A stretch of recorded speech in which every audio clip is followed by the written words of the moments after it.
Hey, good morning. Thanks for joining me. Today is D&D Daily number 7. Hey, that feels huge. I don't know why. But anyway, I'm wearing my Dungeons and Dragons shirt today. And there's a funny story that I'm going to share. And I'm kind of going to make today's D&D Daily about how to create groups or creating groups or the weirdness about when groups are formed and all this kind of thing. Now, I'm talking for the moment about real life groups. I will also talk a little bit about doing virtual tabletop groups, like whether you're on Fantasy Grounds or Roll20, which I use. There's also some new ones that are kind of burgeoning that are great out there. So, whatever that is, I'll talk about that a little bit too. But first, let me talk about why this shirt is important. I go to a climbing gym that's just down the street from where I work. And so I talk with other climbers and hang out, and some of them are into music, and I've connected with them about, somebody was wearing a Pink Floyd shirt or a Led Zeppelin shirt, and I'm like, hey, cool shirt, and that kind of thing.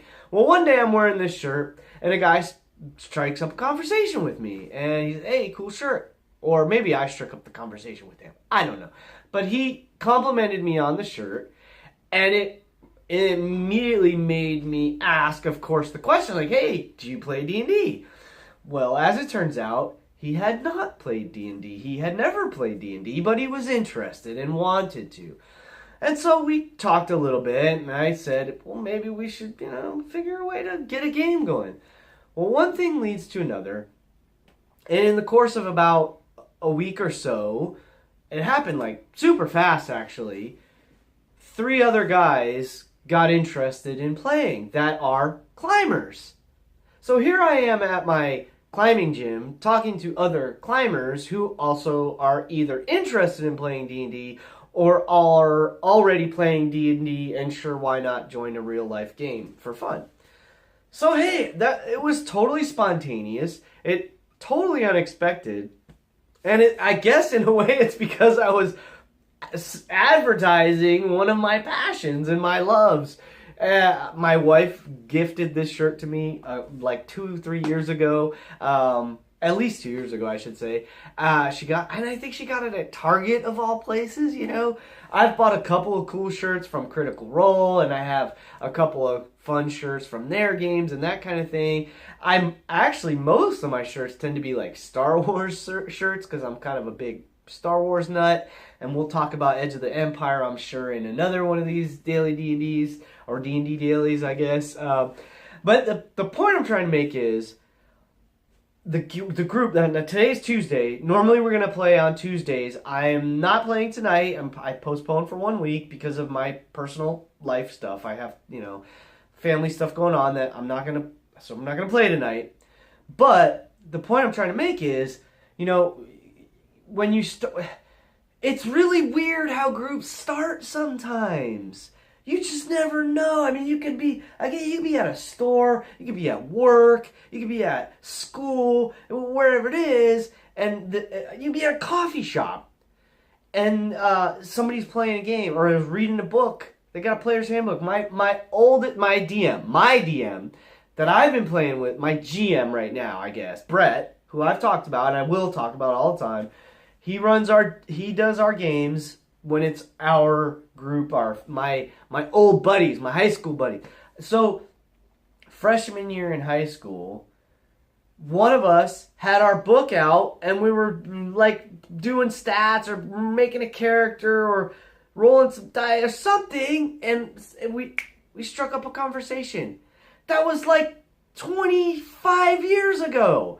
We're still buddies, still playing D&D, still playing Car Wars and Battletech and all these other crazy fun role-playing games. So you never know how these groups can form. So, this is one of the things I love about D&D is that, it kind of brings, it can sort of bring us out of our shells a little bit. It creates a means for people to connect, which is awesome. And then when you actually sit down to play the game, now you're talking about, like, when you're playing in character, you have to, on some level, connect with the other players. Or you're not going to have much of a game. Excuse me. I'm still dealing with this chest stuff, so I apologize.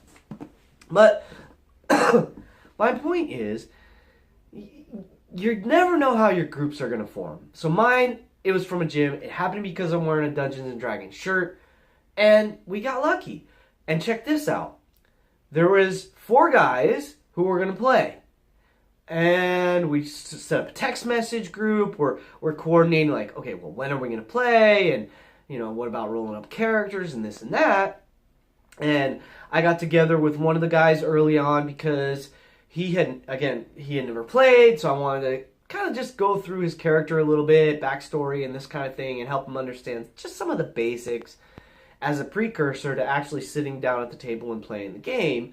Well, along that course of, let's say, 2 weeks, 3 of the guys were pretty communicative, had their characters ready, were good to go, and one of the guys was just not giving any feedback. He wasn't responding to text messages. When I was asking questions, like, what's the best day? We wouldn't hear back from him, that kind of stuff. And so I just took it on myself. I said, hey, I reached out to him in a private message, and I said, hey, I understand, this might not be for you, and there will be absolutely no hard feelings if you don't feel like you want to participate. If, the door will be open. If you ever want to join us, just let us know. And, we're not trying to force you into this. So, just let me know if it's not your thing, then that's cool. And it's all about being polite and respectful, right? I mean, this is some personal development stuff, but this is also important for gaming.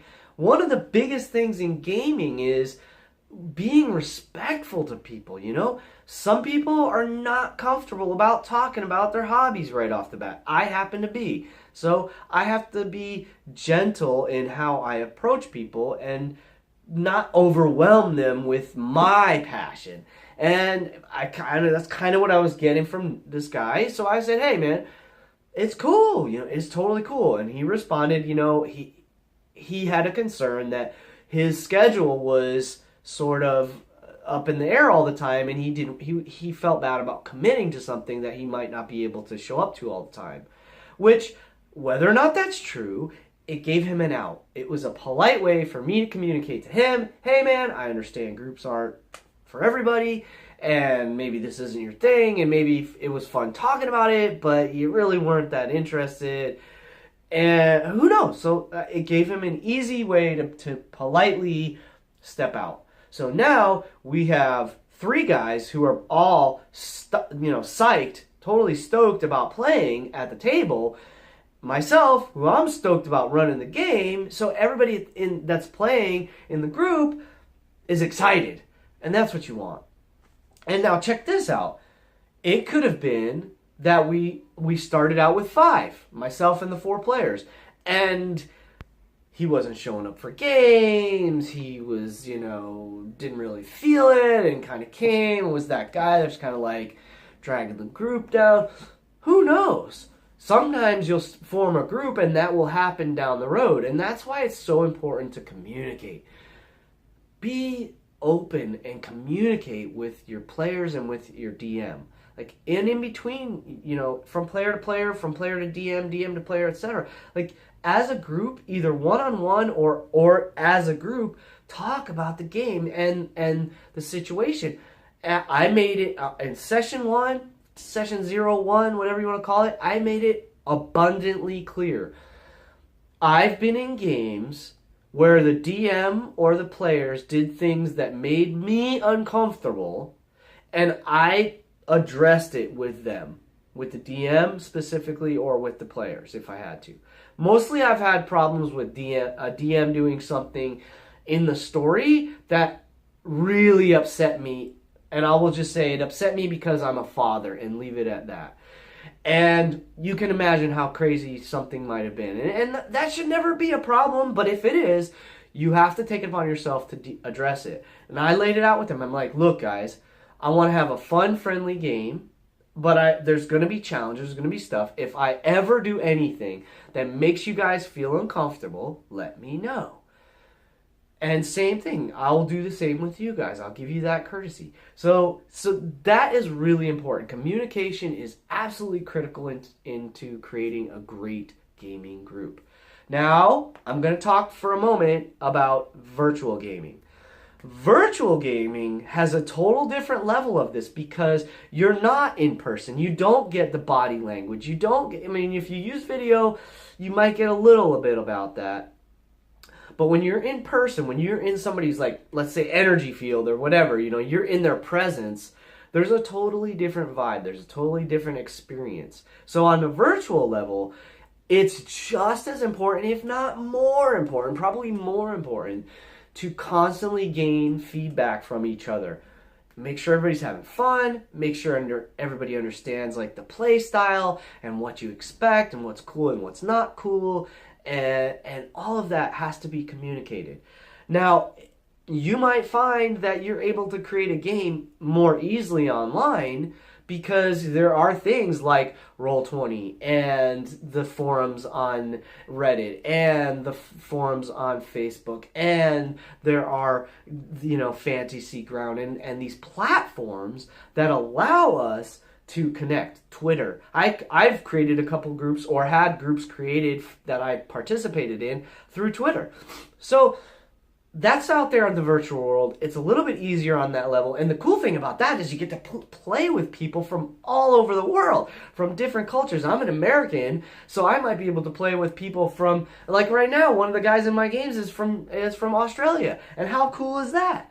I've played with people in Europe and I think I've played with someone that was in Asia as well. I mean, and I've been in Asia myself, traveling, and still been able to play. So virtual tabletop gaming is amazing. It's a huge resource. Absolutely support and encourage it. And I guess that's what I felt like talking about today, is the crazy, weird, wonderful ways that we can create games using our passion, using our advertising. You just never know how a game's going to start. It could be with your friends, it could be with your family, it could be with people you've never met, and that's the beauty of Dungeons & Dragons. It brings people together to have fun and create experiences that in our simple lives seem epic and powerful and incredible and just, on every level are just a joy. And that's all I can say. I guess it's time. My alarm just went off. It's 10 o'clock in the morning. Time to get to work. Hey guys, thanks for stopping in. I hope that I shared something interesting with y'all today. I'll share some more of my thoughts as they come up and keep you posted in what's going on in the world of D&D. Today's Tuesday, so of course we have Talks Machina tonight and Dice Camera Action later this afternoon. So hopefully you're checking those out. Send me comments with questions or ideas for topics, things you want to know about. If it's about me, if it's about D&D, my experience, what's going on in the D&D world, specific questions, any of that. I'm here for you. Let's talk. Love you guys. I hope to see you at a table someday, and keep rolling 20s.